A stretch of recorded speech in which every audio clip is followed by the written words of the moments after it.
Hello guys, welcome to study time. आज हम 12 जून 2020 का करंट अफेयर्स करने वाले हैं और ये SSC, bank, railway, UP PCS, MP PCS, Allahabad high court RO ARO एवं इसके साथ ही जो यूपी पीएससी का आरओ और एआरओ का एग्ज़ाम आने वाला है, ऐसे जो भी एग्ज़ाम हैं जहाँ पर करंट अफेयर्स पूछा जाता है उन सभी के लिए ये बहुत ही महत्वपूर्ण सेशन होने वाला है। तो चलिए स्टार्ट करते हैं आज का सेशन। और यहाँ पर the Hindu, business standard, PIB, यहाँ पर जो इम्पोर्टेंट न्यूज़ आती हैं वहाँ से सारे क्वेश्चन कवर किए गए हैं। तो चलिए स्टार्ट करते हैं आज का सेशन। और आज का पहला सवाल है, हाल ही में कौन सा राज्य 800 किलोमीटर लंबा हर्बल रोड विकसित करेगा? तो हर्बल रोड जो विकसित करने वाला है ये उत्तर प्रदेश करने वाला है। याद रखिएगा, उत्तर प्रदेश। इसमें क्या होगा कि रोड तो वैसे ही होगा जैसा नॉर्मल होता है, लेकिन इसके दोनों तरफ मेडिसिनल प्लांट और जो हर्बल प्लांट है ये लगाए जाएंगे रोड के दोनों तरफ, और ये 800 किलोमीटर लंबा होने वाला है। याद रखिएगा, यूपी ऐसा करने वाला राज्य है जो मेडिसिनल प्लांट लगाएगा रोड के दोनों तरफ, और इसका नाम दिया है हर्बल रोड। ठीक है, याद रखिएगा, हर्बल रोड। चलिए बात कर लेते हैं यूपी की। तो कैपिटल है Lucknow, number of district 75, CM Yogi Adityanath, governor Anandiben Patel, Lok Sabha की 80 सीट हैं, राज्यसभा की 31 सीट हैं, विधानसभा की 403 सीट हैं, विधान परिषद भी है यहाँ पर और उसकी 100 सीट हैं। एरिया वाइज ये 4th प्लेस पर है, पॉपुलेशन वाइज 1st प्लेस पर है, सेक्स रेशियो यहाँ पर 912 है।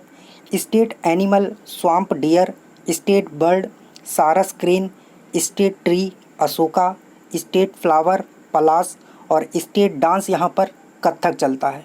तो आप कमेंट सेक्शन में एक क्वेश्चन का आंसर दीजिए कि विधान परिषद यूपी में है, इसके साथ ही और ऐसे कौन से राज्य हैं जहां पर विधान परिषद है। चलिए अगला सवाल, रोजगार सेतु योजना की शुरुआत किस राज्य सरकार ने की है? तो रोजगार सेतु योजना है ये मध्य प्रदेश सरकार ने किया है। याद रखिएगा, मध्य प्रदेश सरकार। और यहाँ पर जो स्किल्ड वर्कर्स होंगे उनके लिए ये योजना शुरू की गई है, जिससे कि उनको उनके ही राज्य में उन्हें रोज़गार दिया जा सके। क्योंकि अभी आप जान ही रहे हैं कि कितने सारे जो माइग्रेंट लेबर हैं वो वापस आए हैं अपने अपने राज्यों में, जो दूसरे राज्य पैसा कमाने के लिए जाते हैं। तो मध्य प्रदेश सरकार ने ये योजना शुरू की है, जिससे वहाँ के जो स्किल्ड लेबर हैं उसको उन्हीं के स्टेट में काम मिल सके। बात करें अगर एमपी की, तो ये स्टेट बना था 26 जनवरी 1950 को। Capital Bhopal, number of district 52, governor Lalji Tandon, chief minister Shivraj Singh Chauhan, member of the legislative की यहाँ पर 230 सीट है, लोकसभा की 29 सीट है एवं राज्यसभा की 11 सीट है। एग्ज़ाम में कुछ इम्पॉर्टेंट नेशनल पार्क और वाइल्ड लाइफ सेंचुरीज़ भी पूछ ली जाती हैं जो मध्य प्रदेश में हैं। उनमें से यहाँ पर जो इम्पॉर्टेंट हैं वही दी गई हैं, जैसे कि Kanha national park, Satpura national park, Sanjay national park, Pench national park, Panna national park, Bandhavgarh national park, Madhav national park, Van Vihar national park, dinosaur national park जो धार में है। याद रखिएगा, ये कुछ इम्पॉर्टेंट वाइल्ड लाइफ सेंचुरीज़ हैं और नेशनल पार्क हैं जो अक्सर एग्ज़ाम में पूछ लिए जाते हैं। चलिए अगला सवाल, हाल ही में किस राज्य में फ्रेश वाटर फिश पनीटस सैंक्टर पाई गई है? तो ये जो फिश है पनीटस सैंक्टर, ये किस राज्य में पाई गई है? तो ये तमिलनाडु में पाई गई है। याद रखिएगा, तमिलनाडु में, और इसका नाम क्या है? पनीटस सैंक्टर। लोकल की बात करें तो तमिलनाडु में इसे कैंड बोलते हैं। याद रखिएगा, कैंड। और ये केरल में भी पाई जाती है और केरल में इसे लोकल में पारल बोलते हैं। याद रखिएगा नाम इसका, लोकल में इसको पारल केरल में बोलते हैं। बात करें अगर तमिलनाडु की, तो ये स्टेट बना था 1 नवंबर 1956 को। कैपिटल चेन्नई है। Number of district 38। Governor Banwari Lal Purohit. Chief minister Edappadi K Palani Swami ji हैं। लोकसभा की यहाँ पर 39 सीट हैं, राज्यसभा की 18 सीट हैं और विधानसभा की यहाँ पर 234 सीट हैं। चलिए अगला सवाल। हाल ही में गृह मंत्रालय ने किसके कल्याण के लिए नई समिति का पुनर्गठन किया है? तो अभी जो नई समिति बनाई गई है ये स्वतंत्रता सेनानियों के लिए बनाई गई है, उनके कल्याण के लिए इस समिति का पुनर्गठन किया गया है। नाम याद रखिएगा, स्वतंत्रता सेनानियों के लिए। और इसकी अध्यक्षता जो गृह राज्य मंत्री हैं हमारे किशन रेड्डी जी, ये करने वाले हैं। चलिए अगला सवाल।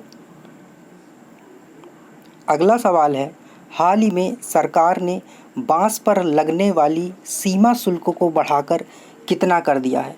तो अभी हाल ही में सरकार ने जो बांस पर सीमा शुल्क लगता था, मतलब विदेश से जो भी हम आयात करते थे उस पर जो ड्यूटी लगती थी वो पहले मात्र 10% लगती थी, याद रखिएगा 10%, और अब इसको बढ़ाकर 25% कर दिया गया है।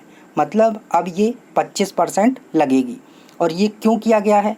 क्योंकि सरकार ने अभी बोला हुआ था आत्मनिर्भर अभियान के लिए कि हम जो भी करेंगे आत्मनिर्भर बनेंगे, है ना। तो बांस का जो हम बहुत ज़्यादा आयात करते थे उसके लिए इसको किया गया है कि ज़्यादा टैक्स लगेगा तो बांस को ज़्यादा आयात नहीं किया जाएगा और लोकल जो हमारा बांस है, घरेलू बांस है, उसका उपयोग ज़्यादा किया जाएगा। तो उसको बढ़ाने के लिए ये किया गया है।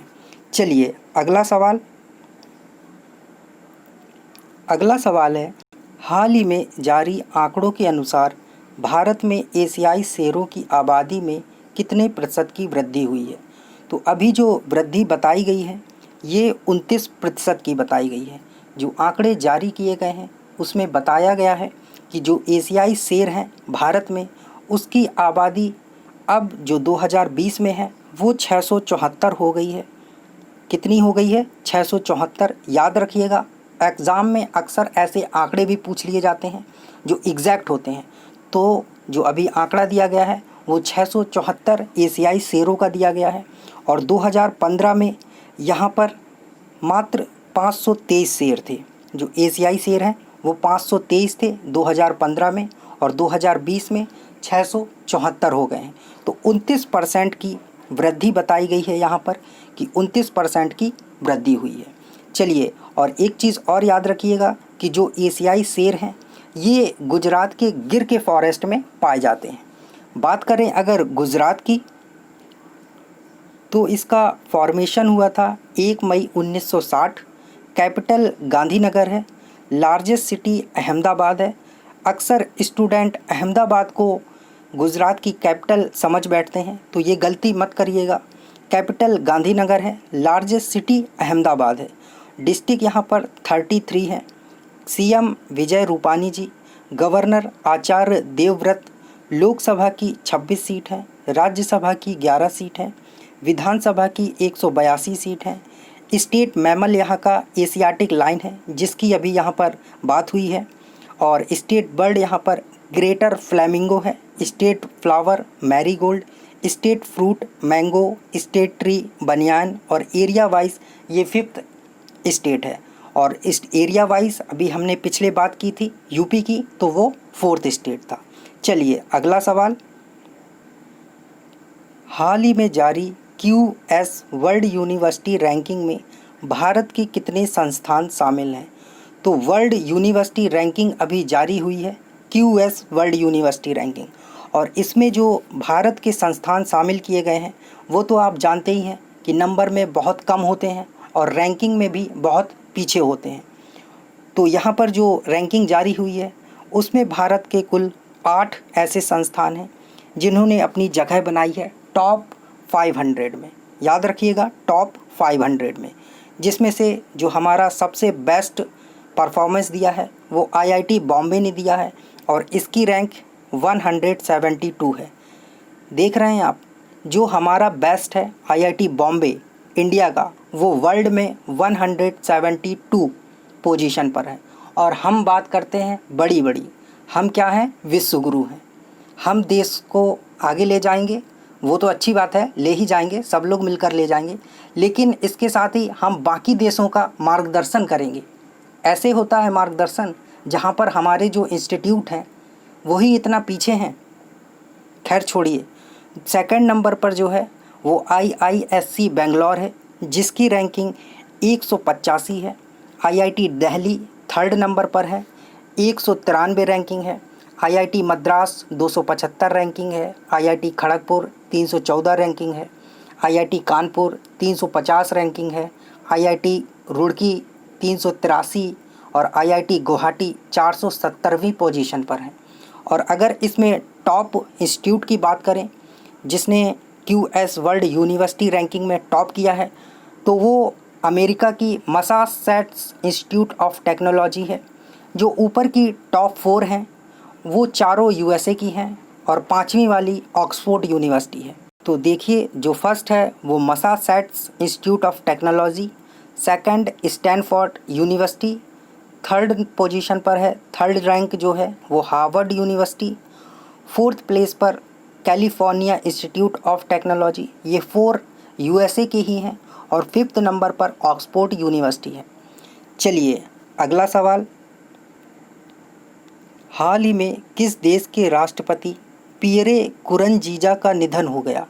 तो ये जो राष्ट्रपति हैं ये बुरुंडी के थे, याद रखिएगा, बुरुंडी के, और ये पिछले 15 साल से यहाँ पर राष्ट्रपति हैं और अभी इनका निधन हो गया है।